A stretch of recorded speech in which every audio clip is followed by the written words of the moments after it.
예수님은 인류 최고의 설교가이십니다. 믿습니까? 예수님 그 이전에도 그 이후에도 예수님처럼 영감을 주고 영의 양식을 배불리 먹인 그런 설교가는 없었습니다. 모두 듣는 이의 그 수준을 맞춰서 다 알아듣기 쉽게 굉장히 맞춤형 설교였죠. 아주 재미있었지요. 그렇기 때문에 당시에 예수님의 설교를 듣기 위해 따르는 무리에는 뭐 어떤 세대의 구분도 없었고 나이의 구분도 없었어요. 남자든 여자든 어른이든 아이들이든 듣는 이는 다 흡족히 배불러서 떠났습니다. 단순히 재미만 있었던 것이 아니라 주님의 말씀은 그야말로 살아있고 활력이 있어서 날선 어떤 그 검보다 예리하여서 혼과 영과 우리의 관절과 골수를 찔러서 쪼개기까지 하여 계속 그 은혜의 말씀이 계속 우리 마음속에 우리 영혼에 남는 거죠. 그래서 모두 예수님의 입술을 기적 때문에 따라다닌 백성들도 많았지만 모두가 예수님의 입술을 쳐다봤을 거예요. 과연 오늘은 어떤 재미있는 말씀으로 우리를 먹이실까? 마태복음 7장 28절 29절은 이렇게 기록합니다. 예수께서 이 말씀을 마치심에 무리들이 그의 가르치심에 놀라니 이는 그 가르치는 것이 권위 있는 자와 같고 그들의 서기관들과 같지 아니함일러라. 예수님의 설교는 비유 설교로 굉장히 유명하죠. 근데 이 비유를 굉장히 엉뚱한 다른 문화권, 다른 시대의 것으로 삼지 않으시고 그 당시에 그 유대 사람들이, 그 이스라엘 사람들이 쓰던 그 풍습, 그리고 농사의 그런 기법들, 그리고 포도 농사를 많이 지었고 또 무화과 이런 걸 많이 지어서 그걸 또 이용하셨고 씨 뿌리는 농사, 뭐 추수 때 하던 일들, 어부의 일, 거기에 또 호수가 있었기 때문에 어부들이 하는 그 어떤 수많은 그런 과정들, 그 목동도 있었죠. 목동들의 삶, 양과 염소. 또 아비와 자녀, 우리 가족에서의 그런 것들을 가지고 비유를 들으셨고 어떤 돈의 가치, 보물의 가치, 그리고 주부들의 일, 뭐 반죽 그릇, 누룩 이런 것을 또 건축도 많았죠. 그 건축에 관련해서도 모래 위에 지은 집, 바위 위에 지은 집 이런 수많은 비유 설교들을 통해서 가르치셨는데 세상에서의 그 삶과 영적인 삶의 그 연결점을 찾아서 굉장히 듣기 쉽게 설교를 하셨습니다. 마태복음 13장 34절, 35절을 보니까 예수께서 이 모든 것을 무리에게 비유로 말씀하시고 비유가 아니면 아무것도 말씀하지 아니하셨으니 이는 선지자들을 통하여 말씀하신 바 내가 입을 열어 비유로 말하고 창세부터 감추인 것들을 드러내리라 함을 이루려 하심이라. 예수님의 비유 설교를 찬찬히 보시면 우리가 일상생활에서 그야말로 앞에서 언급했듯이 매일 일어나는 일이기 때문에 실질적으로 우리가 몸으로 부닥치고 경험하고 눈으로 보고 귀로 듣는 일들이 많은 거예요. 그야말로 뉴스에 나올 법한 그런 신기한 진기한 그런 일들이 아니고 어떤 상상 속에 어떤 다른 문화권에 다른 세대 가운데 있었던 그런 현실 세계와 단절된 그런 차원의 비유가 아니었습니다. 그렇다고 생각한다면 우리는 별로 중요하다고 생각하지 않는 우리 일상에서도 하나님께서 우리에게 말씀하시고자 하는 그런 메시지들을 우리도 찾을 수 있다는 거예요. 성경에 쓰여진 하나님의 말씀을 통해서 명확하게 그 메시지를 찾을 수 있는 그런 특별 계시가 우리 성경책에 있는가 반면에 우리 일상을 통해서도 어디에서든지 주님은 어떤 상황을 통해서라도 당신의 그 지혜를 우리에게 가르치고 싶어 하시고 그 음성을 듣기를 원하신다는 그런 일반 계시가 우리에게 있는 것입니다. 영적으로 하나님과 굉장히 친밀한 교제를 가진 사람들은 뭐 성인 프란체스코 같은 경우는 해와 달과 나무와 별들과 물건들과 대화를 나눴다고 그래요. 그 정도로 하나님이 만드신 그 모든 거에서는 하나님의 그 흔적을 발견할 수 있기 때문에 대화를 이렇게 나눴다는 그런 일화들이 있는데 한 3, 4년 전인가 시골에서 저희 엄마가 저희 집에 오셨어요. 친정 엄마가. 근데 부엌에 나 있는 작은 창문을 통해서 막 부르시는 거예요. 현서야 이리 와봐라, 이것 좀 봐라 해가지고 딱 창밖을 딱 봤는데 저희 그때 3단지여가지고 뒤에 산밖에 안 보였어요. 호암산이 딱 보였는데 그때 바람이 굉장히 많이 불고 있었습니다. 그래서 바람에 나무들이 막 출렁출렁출렁 대고 있었어요. 현서야, 나무들이 춤을 추면서 하나님을 찬양한다, 봐라 그러시는 거예요. 그래가지고 네, 그래가지고 저도 그래서 자세히 이렇게 봤더니 정말 그렇게 말씀하시니까 정말 나무 가지들이 막 손을 뻗어서 하나님을 찬양하는 것처럼 이렇게 보이더라고요. 저의 20대는 제가 정말 10대도 좀 그랬지만 20대는 정말 하나님을 정말 많이 찾는 시기였어요. 그래서 이제 시골에서 살다가 서울에 상경을 해서 낮에 하나님을 딱 찾을 때는 하나님은 항상 이렇게 하늘에 새를 보여주셨어요. 여러분 그런 적 없나요? 저는 항상 낮에는 하나님 보고 싶어요, 찾고 싶어요, 당신의 그 임재를 느끼고 싶어요 할 때 하나님께서 항상 하늘에 새를 보여주시고, 또 밤에는 하나님을 찾고 싶을 때는 항상 별을 보게 해주셨어요. 하나님이 날 보고 계시는구나, 나와 함께 하시구나. 여러분 그렇게 느껴본 적 없나요? 저만 그런가요? 그리고 들의 꽃을 보면은 우주는 사실 사람이 유한한 존재이기 때문에 이 우주의 그 크기를 우리가 가늠할 수는 없지만, 저는 들에 이렇게 작은 꽃들을 보면 이름도 모르지만 그 우주의 그 신비함이 이 꽃 한 송이 항상 들어가 있는 것처럼 느껴지는 거예요. 그래서 모든 사물들을 통해서 사실 우리가 정말 하나님을 가까이 하고자 하고 우리가 하나님의 그 말씀을 믿음으로 믿는다면 모든 삶을 통하여서 우리는 하나님을 참 느낄 수 있는 것입니다. 예수님께서는 이 세상에 일어나는 이 수많은 일상들을 통해서 하나님의 진리를 깨달으라고 우리에게 초대하고 있는 거예요. 천국의 비밀이 천국에만 있는 것이 아니다. 내가 나의 형상을 나의 영을 넣어서 하나님의 그 성품 형상을 넣은 인간들은 내가 만든 이 지구 안에서 언제든지 나의 존재를 느낄 수 있고 함께함을 알 수 있다 하고 우리를 초대하고 가르치고 계시는 거예요. 우리가 보고 듣고 경험하는 그 일상 속에서도 우리가 듣는 귀가 있다면 들을 수 있고 볼 수 있는 눈이 있으면 하나님의 크신 계획과 섭리와 그 지혜와 그 일들을 우리를 사랑하심을 우리는 깨달을 수 있다는 것입니다. 왜냐하면 이 땅의 모든 이 생명력을 가지고 있는 그 모든 피조물, 무생물일지라도 예수님은 이렇게 말씀하셨죠. 예루살렘 입성하실 때 종교 지도자들이 아이들이 너무 시끄럽습니다, 저들을 가만히 내버려 좀 조용히 하라고 시키십시오 하였을 때 저 아이들의 갓난아이의 그 입을 통하여서 외치지 아니한다면 우리가 무생물이라고 생각한 이 돌들로 하여금 소리치게 할 것이다. 하나님이 만드신 그 모든 피조물이 하나님이 지으신 그 목적 그대로 살아가고 있다면 우리는 그 피조물에게서 하나님의 살아계심을 깨달을 수 있는 거예요. 그것뿐만 아니라 우리 재난과 지진과 인류가 쌓아놓은 그 수많은 그 쓰레기로 인하여서 몸살을 앓고 있는 이 지구를 볼 때에도 죄를 토해내는 땅, 죄를 토해낸 하나님께 호소하는 거예요. 그 땅도 자기의 그 고통을 지진이나 이런 재앙들을 통해서 그 고통을 하나님께 호소하는 그 소리를 우리는 들을 수 있는 것입니다. 오늘 본문은 결혼에 관한 비유이고 우리가 잘 알고 있는 열처녀 비유입니다. 어린 아이부터 어르신들까지 결혼식은 다 다녀봤고 어르신들은 과거의 일이고 우리 젊은 세대들은 미래에 닥칠 일일 것입니다. 그리고 제가 생각하기에는 예수님의 수많은 비유 설교가 있지만 그 많은 비유 설교 중 가장 두려운 본문이 바로 오늘 혼인잔치의 비유입니다.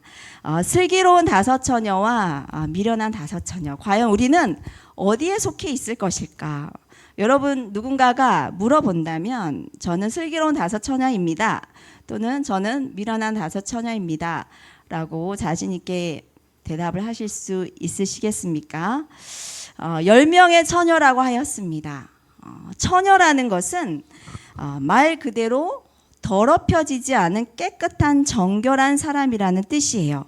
즉 세상과 구별된 자들입니다. 이 비유는 예수님을 믿는 슬기로운 다섯 처녀, 예수님을 믿지 않은 미련한 다섯 처녀에 대한 설교가 아닙니다. 모두 예수님을 잘 믿는 10명의 처녀에 관한 세상과 구분된 그리스도인에 대한 교회의 성도들을 향한 아주 무서운 경고의 비유인 것입니다. 10명 모두가 신랑을 기다렸다고 그랬어요. 모두 다 예수님을 기다리고 있어요. 우리 함께 1절을 읽어볼까요? 1절, 25장 1절 시작.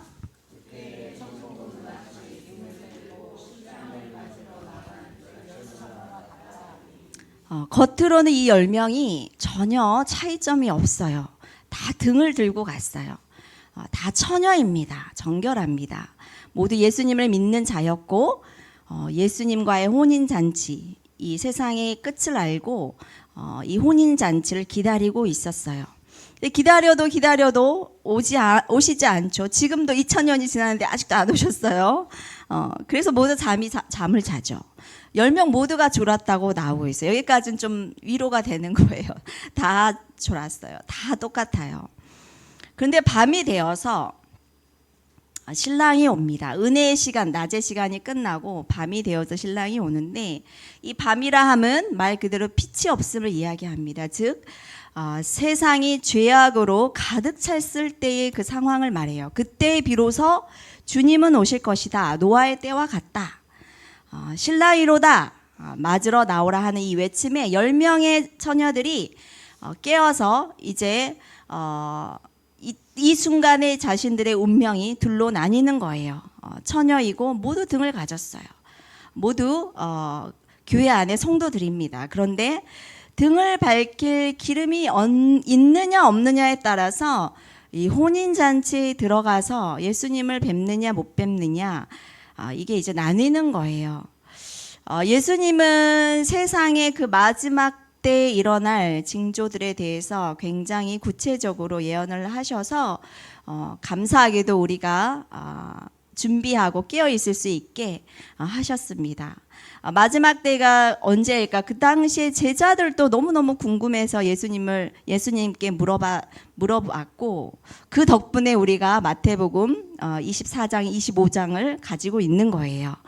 24장 3절에 보니까 예수께서 감람산 위에 앉으셨을 때 제자들이 조용히 와서 이르되 우리에게 이르소서 어느 때 이런 일이 있겠사오며 또 주의 임하심과 세상 끝에는 무슨 징조가 있사오리이까.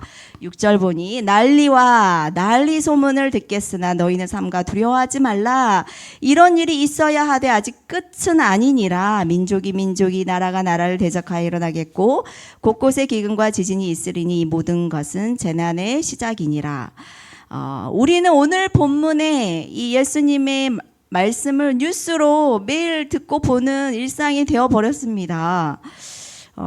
저번 주일에 팔레스타인과 이스라엘의 그 전쟁이 시작되었어요. 주일이었죠. 토요일 주일 넘어가면서. 그리고 아프가니스탄에서는 큰 지진이 있어요. 그 전쟁 때문에 이 소식이 사실 묻혔지만 사실 사망자는 아프가니스탄의 지진으로 인한 사망자가 수천 명에 이릅니다. 저번 주일에 그 뉴스를 보고 굉장히 마음이 철렁했어요. 금요철 때 제가 몸이 너무 안 좋아가지고 사실 제가 금요철 때 항상 기도하는 게 있거든요. 이스라엘과 아랍을 위해서 항상 기도를 해요. 아프가니스탄을 위해서도 항상 기도하고 북한의 그리스도인들을 위해서 항상 기도하는데 그걸 안 했어요. 제가 피곤해가지고 안 했는데 그 주일날 그 말씀을 듣고 너무 제가 주님께 또 죄송하더라고요. 물론 저의 기도가 얼마나 큰 역사하는 힘이 있겠냐 싶지만은 그럼에도 불구하고 주님께서는 저에게 그 땅을 위해서 그 백성들을 위해서 기도하라는 마음을 주셨고, 근데 한 주를 딱 쉬었는데 그래서 제가 마음이 또 찔리더라고요. 러시아와 우크라이나의 전쟁이 1년 반이 되었어요. 세상적으로는 우리가 어느 편에 설 것인가 이런 수많은 해석들과 갈라짐이 있지만 어쨌든 하나님은 이 전쟁을 우리에게 허락하셨고 그들 가운데 허락하셨고 또 지구촌의 이슈가 되었습니다. 이 일로 깨어날 그리스도인들은 깨어날 거예요. 우크라이나에도 그리스도인이 있습니다. 많은 유대인들이 있습니다. 그 사람들을 그 사람들이 정말 하나님을 찾는다면, 과거의 구약에 있는 여호와의 이름을 부른다면, 진정한 진리를 찾고 메시아를 찾는다면 그 누구든 길과 진리와 생명 되신 예수 그리스도를 만나게 될 것입니다. 전쟁은 성경에 분명히 하나님의 징벌이라 하였고 또한 심판이며, 이로 인하여서 죽어 있는 자를 깨워서 회개시키고 돌이키는 아주 중요한 하나님의 인류의 역사의 한 부분입니다. 러시아도 기독교 국가입니다. 러시아 종교는 기독교 국가입니다.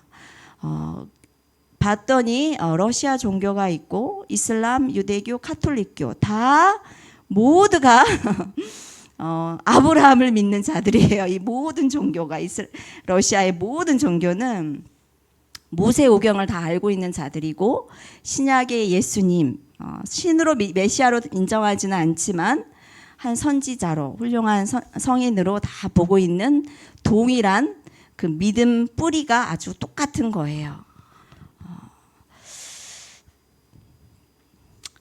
이 비참한 전쟁으로 인해 깨어날 영혼들은 깨어나는 거예요. 나라의 죄를, 자신이 지었던 이 죄들을 깨닫고 깨어날 영혼들은 일어나서 회개하고 주님의 신부가 되기 위해서 기름을 준비할 것입니다. 이스라엘과 팔레스타인의 전쟁을 보면서 과거 우리 유초등부 아이들에게 이 본문 사울과 다윗의 때를 지금 설교하고 있는데, 어쩌면 지금도 이렇게 변함이 없을까. 참 시대가 변해도 안 변한다. 사실 그 땅은 이스마엘, 그 중동 사람들은 중동 사람도 아브라함의 자손이잖아요. 하갈의 자손이잖아요. 그렇죠? 아빠는 같고 아들이 다른 거예요. 애굽의 육체의 아들이 이 이스마엘 중동 사람들이고, 약속의 자녀, 영의 아들이 바로 이스라엘입니다. 근데 어차피 하나님의 첫사랑이에요. 아브라함의 첫 아들 이스마엘, 아브라함의 영의 아들, 약속의 아들 이삭, 두 아들들의 후손인데 그 땅이 가장 예수님을 안 믿어요. 너무 이상하지 않아요? 그리고 우리가 이 큰 대륙의 서쪽에서는 거기서 발생한, 거기에서 나타난, 어떻게 보면 종교로 따진다면 이 기독교가, 근데 우리는 전혀 상관없어 보이는데 이 대륙의 끝 동쪽에서 정말 마을마다 교회가 세워져서 십자가 등을 밝히고 있습니다. 정말 처음 된 자가 나중되고 나중된 자가 먼저 된다는, 이게 정말 우리를 위한 복된 말씀인 거예요. 어떻게 보면 인류 전 세계에 흩어진 유대인들, 우크라이나에도 사는 유대인들이 굉장히 많은 걸로 제가 알고 있는데, 그 전쟁을 통해서, 또한 이 지금 이스라엘의 전쟁을 통해서 정말 세상 곳곳에 흩어져 있는 유대인의 디아스포라가 더 강하게 결집할 것으로 보이고, 또한 예언대로 제3성전을 어떻게든 미래 세대에 이 유대인들이 세우지 않을까, 이스라엘 사람들이 세우지 않을까 싶습니다. 왜냐하면 요한계시록에 예언이 되어 있으니까요. 바로 그 위치는 우리 초등부 아이들에게도 알려줬는데, 황금돔 그 성이 있는 거기, 이슬람 성전이 황금돔으로 지어졌죠. 거기가 바로 아브라함이 이삭을 바쳤던 곳이고, 솔로몬이 성전을 지었던 바로 그 모리아산, 거기입니다. 하나님의 주님의 입술을 통해서 성취되었기 때문에 미래 세대에 정말 제3성전이 세워지면 정말 끝이, 지금도 끝이지만 정말 곧이다 곧은 그냥 바로바로 하루하루만 살아야 돼요. 그때는 믿음으로 살아야 됩니다. 이러한 과정 가운데 우리 주님은 또 예비하신 이스라엘의 그 영혼들을 또 부르시겠죠. 14만 4천 명의 예비된 영혼들을, 이스라엘의 사람들을 또한 돌아오게 하실 겁니다. 세상은 점점 더 어두워지고 여러분이 접하게 된 이 수많은 이런 전쟁과 기근과 전염병과 지진의 이 소식은 더 빈번할 것이라고, 이제 이게 재단의 시작이라고 합니다. 그냥 마음을 단단히 해야 되고 두려워하지 말라 하였습니다. 그게 우리가 갖고 있는 평안입니다. 그 말씀으로 인해서. 마지막 때의 환란은 얼마나 강한지 창세로부터 지금까지 이런 환란이 없을 것이다. 하지만 주님은 우리를 불쌍히 여기셔서 이 환란을 감하여 준다고 그랬어요. 마태복음 24장 22절에 보니까 그 날들을 감하지 아니하면, 이 환란을 감하지 않으면 모든 육체가 구원을 얻지 못할 것이나 그러나 택하신 자들을 위하여 그 날들을 감하시리라. 그리고 그 어둠 속에서 기름을 준비한 신부들을 하늘로 취해 가는데, 이게 곧 휴거입니다. 환란의 때 우리가 휴거라는 중요한 이슈가 그리스도인에게 있습니다. 이 휴거는 모든 그리스도인이 받는 것이 아니라고 되어 있어요. 오늘 말씀이 사실 휴거 본문입니다.